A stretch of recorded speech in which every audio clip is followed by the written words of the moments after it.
Alors, bonjour à toutes, bonjour à tous. J'espère que vous allez très bien. Bienvenue sur la chaîne d'Analysté CBT. Alors, nous allons commencer aujourd'hui avec l'établissement des plans de trading, comme nous avons l'habitude de le faire sur certaines parités. OK? Donc, il y a certaines figures que j'ai pu détecter et je vais essayer de vous faire part de cela. Alors, il s'agit notamment de la paire sur laquelle je suis déjà, la UD4. D'accord? La UD4, nous avons eu cette tendance baissière depuis un bon moment.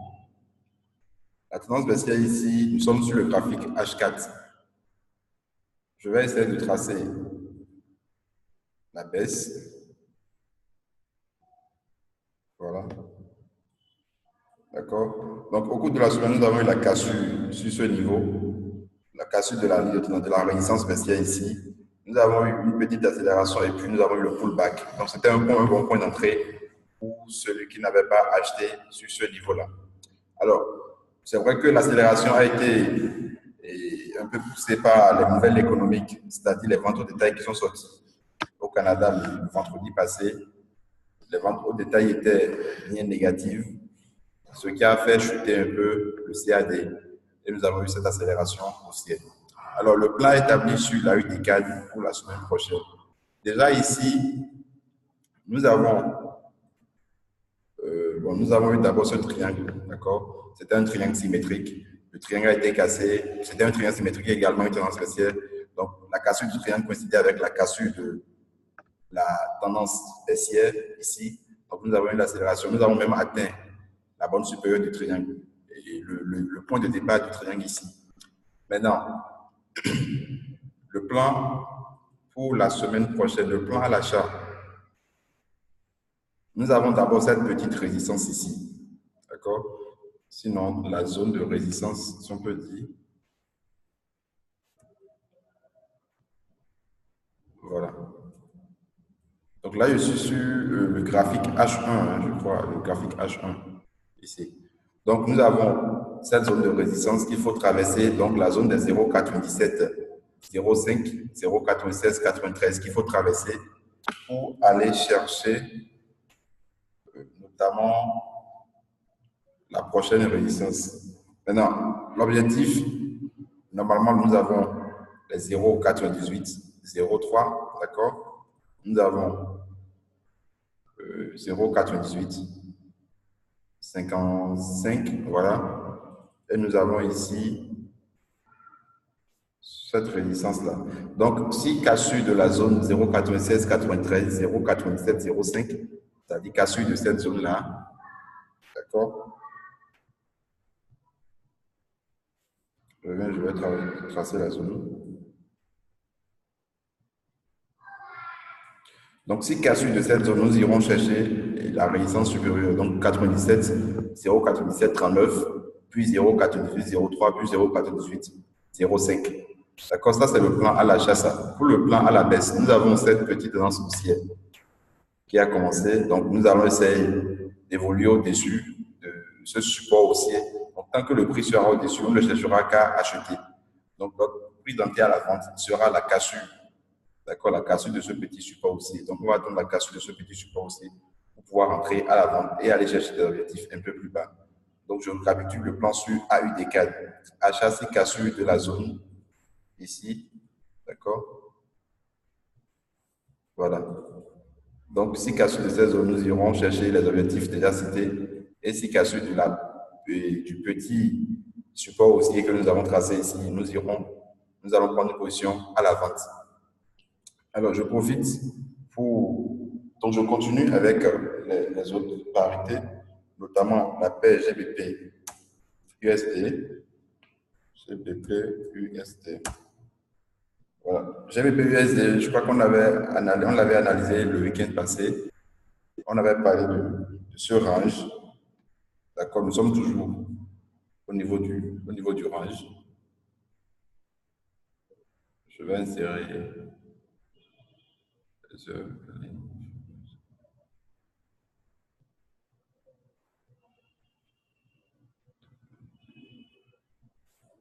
OK. Donc, je viens en H4 ici.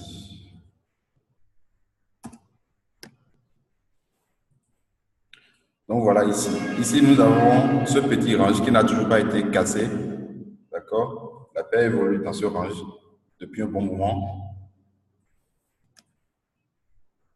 Et qu'est-ce que nous remarquons? Nous avons également ce range. Et ce range de décembre qui coïncide également avec le range que nous avons actuellement. Et nous voyons ce support aussi qui est en train de repousser le prix à chaque fois. Donc le plan est très simple. On l'avait déjà établi et le plan n'a toujours pas été déclenché jusqu'à présent. Donc le plan ici et maintenant, c'est attendre la cassure soit par le haut ou par le bas de ce petit range que nous avons. Toutefois, il n'est pas impossible d'entrer sur support, c'est-à-dire acheter sur support ou vendre sur la résistance. D'accord? Donc, nous avons des chandeliers de retournement qui se forment. Par exemple, ce que nous avons ici, ce petit marteau, il n'est pas impossible d'acheter pour aller chercher la bonne supérieure du range ou carrément d'attendre la cassure par le haut pour acheter ou la cassure par le bas pour vendre, c'est-à-dire une clôture en dessous de ce niveau pour pouvoir passer une position à la vente. Donc voilà, ce range que nous avons depuis un bon moment, depuis mai, depuis le début du mois. D'accord, nous évoluons toujours au sein du range. Maintenant, on va voir si on peut trouver quelque chose à tracer. Voilà.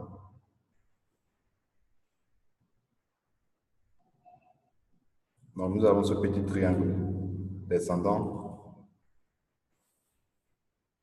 D'accord, on peut chercher un petit point d'entrée sur une unité de temps inférieure, peut-être M30. Voilà.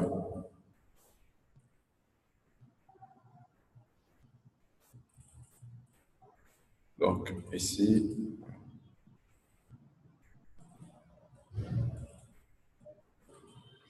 donc si cassure, au lieu d'attendre, au lieu de celui qui a raté le rebond depuis les 1,34,58, d'accord, peut acheter sur la cassure de ce petit et traîne la ligne, d'accord, cassure par le haut pour aller chercher la bonne supérieure. Donc comme je l'ai dit, soit on attend la cassure par le haut, donc la cassure de 1,36,07 pour entrer à l'achat ou la cassure de 1,34,58 pour pouvoir entrer à la vente. Donc, le plan sur GBPUSD est très simple. On l'avait établi la semaine passée. Le plan de TAC n'a toujours pas été déclenché. Donc, on attend, on patiente et on attend la cassure. On attend la sortie par le haut, la sortie par le bas. Donc, si sortie par le bas, je reprends ce qu'on avait dit la semaine passée. Donc, notre objectif sera sur ce niveau, le prochain support. D'accord, le 1,32,93. Donc, si cassure par le haut, notre objectif sera ce niveau. Voilà, les 1,37,08. Donc, on va patienter encore pour de la semaine prochaine. Je crois que nous avons également le même plan sur l'USD-CHF. L'USD-CHF ici. D'accord.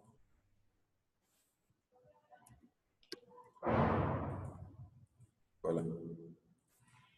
L'USD-CHF, nous avons eu cette tendance haussière. Nous avons ce range ici. Nous sommes en train d'assister à la formation d'une figure de retournement, sinon l'essoufflement de la tendance. Donc, nous avons juste une consolidation de la tendance après cette hausse. Parce que nous n'avons pas eu assez de correction au cours de cette hausse. Je supprime les droites.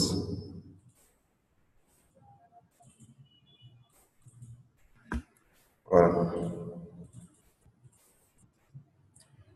Donc, nous avons le même plan ici sur USD-CHF. Nous avons ce petit range également que nous avons surveillé. Nous avons eu la tendance haussière. D'accord, la tendance haussière a été cassée déjà. Donc, nous avons eu maintenant une théorie latérale qu'il faut surveiller. Donc, la bonne inférieure ici est de 0,9957, la bonne supérieure 1,0052. Donc, nous allons également tracer ce range que nous avons surveillé au cours de la semaine prochaine. Voilà, 0,4955. Donc, nous allons surveiller. Donc, nous avons même déjà eu le rebond sur la borne inférieure du range. Nous avons eu la formation d'un chandelier de retournement, excusez-moi. Donc, il est très fort pour voir que le prix retourne sur la borne supérieure. Mais toutefois, étant donné qu'on a déjà raté le point d'entrée ici, il vaut mieux patienter. Patienter et attendre la cassure par le bas pour pouvoir entrer à la vente ou la cassure par le haut pour la continuation de la tendance. Donc, c'est un peu comme le plan sur GBP USD. Bon, ici, je ne sais pas si on peut tracer. Voilà.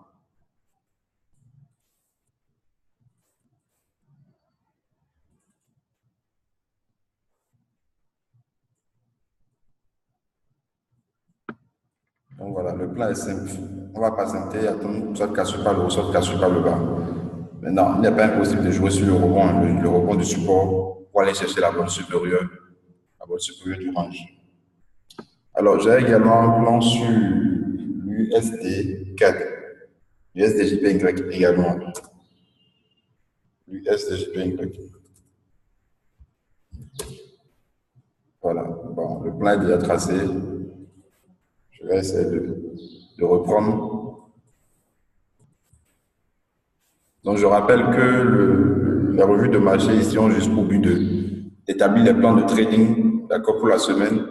Et ce n'est pas des formations que nous faisons à travers nos revues. Donc, j'avais déjà dit au cours de la revue précédente que les formations sont organisées par le CBT, le Centre béninois de trading. Et vous avez donc la possibilité de suivre nos formations en ligne, quel que soit votre lieu, d'accord, ou de passer au centre pour suivre les formations. Vous avez toutes les informations sous la vidéo. Alors, ici, la parité USDJPY. On avait parlé de l'USDJPY depuis 3 revues de marché. Et la paire continue toujours sa montée. D'accord, nous avons toujours le canal haussier qui n'a toujours pas été cassé.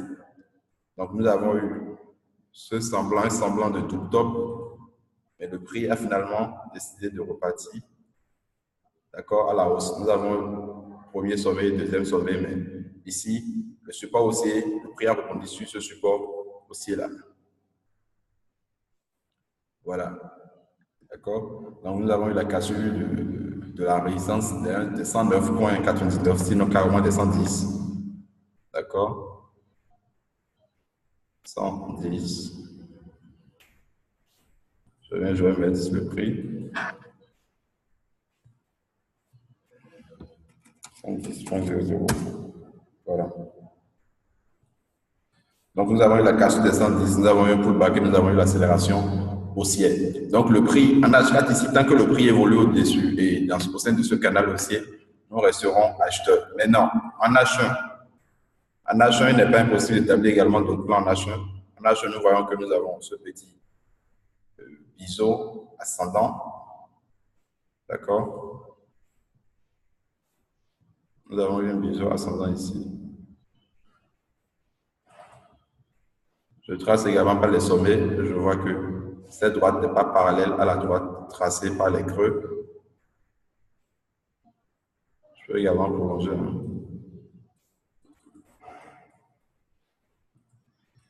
Donc voilà.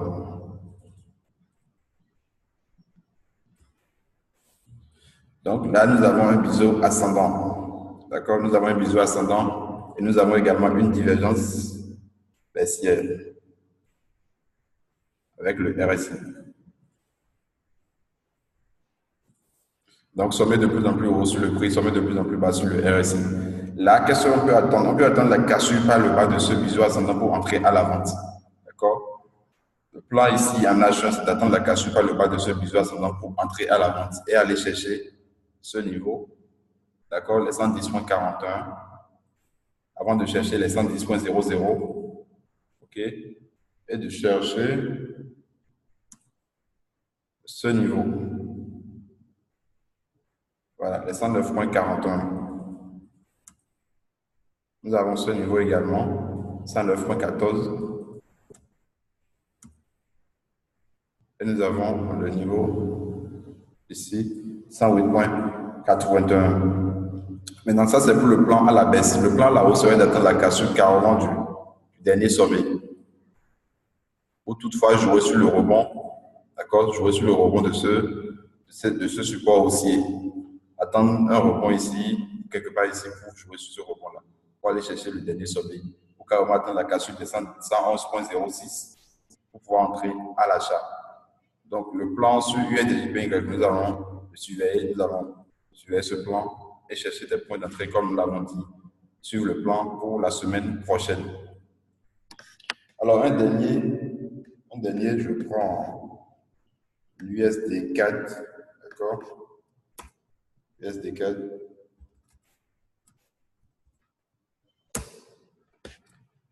Voilà. Alors, l'USD 4 ici, qu'est-ce que nous avons ici? L'USD 4. H4. OK. Donc, ici, nous avons, quand on diminue bien le zoom, voilà, nous avons cette figure en formation. Nous avons un triangle symétrique en formation. D'accord?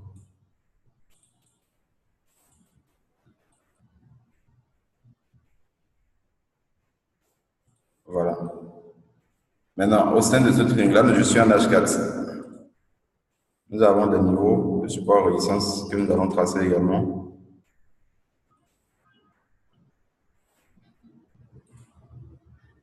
Voilà.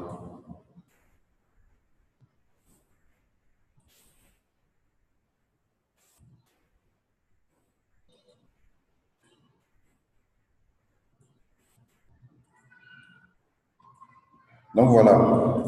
Bon, nous avons une figure de consolidation. D'accord? Nous avons ce triangle symétrique. Donc le plan avec un triangle, c'est quoi? C'est d'attendre carrément la cassure, la sortie, soit par le haut, soit par le bas. D'accord? Notre plan en H4 est d'attendre soit une sortie par le haut de ce triangle, soit une sortie par le bas de ce triangle. Toutefois, il n'est pas impossible de chercher d'autres plans sur de très petites unités de temps, donc H1 ou M30. On ira peut-être voir, on ira voir si on peut trouver un point d'entrée. Maintenant, bon, pour le plan à la vente, déjà ici, si la cassure de ce niveau, on pourra déjà vendre et aller chercher le prochain support, la prochaine résistance devenue support. Donc, ce niveau-là. Donc, si cassure descend des 1.2743, on ira chercher les 1.2648. Donc, ça va coïncider avec la borne inférieure du triangle symétrique. Et si cassure de la borne inférieure du triangle symétrique, on va vendre. D'accord? Ce soit un bon point d'entrée à la vente pour aller chercher le prochain niveau. Donc, ce niveau-là. Puis ce niveau. Le niveau aussi.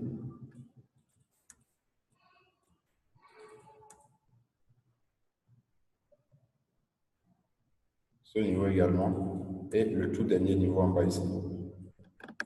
Maintenant, je viens en H1. Bon, en H1 ici, on ne peut pas dire qu'on peut tracer quelque chose, non. Je ne pense pas. Je viens en M30.